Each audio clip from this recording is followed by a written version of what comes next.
Les habitants du Bourget en Seine-Saint-Denis vont devoir retourner aux urnes. 17 élus de la majorité viennent en effet de démissionner. Ils contestent les méthodes du maire. Cela faisait des mois que la crise couvait. Marie Chambrial avec Floriane Olivier. C'est à l'extérieur de la mairie que le rendez-vous est donné, car ces élus de la majorité ont claqué la porte. Pour eux, la ligne rouge a été franchie mi-novembre après plusieurs mois de désaccord avec le maire.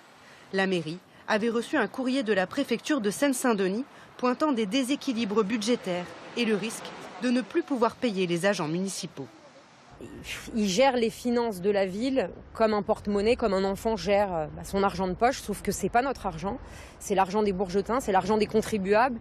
Et à un moment, il faut savoir ne pas tout faire pour mettre de la lumière dans les yeux aux Bourgetins. Il faut savoir réfléchir posément avec les finances que nous avons réellement et puis ne pas s'endetter. Au total, ils sont 17 élus sur 33 à avoir démissionné. En plus de la mauvaise gestion, ils dénoncent un climat violent au sein de la majorité.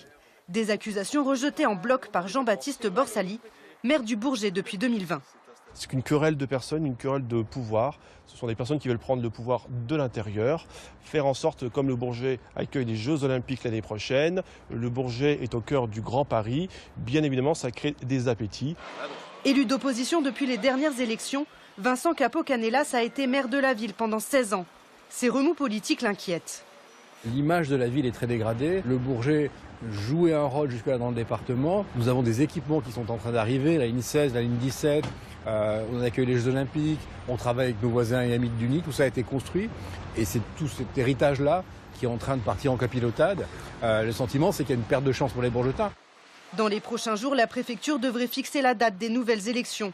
Jean-Baptiste Borsali a d'ores et déjà annoncé qu'il se représenterait.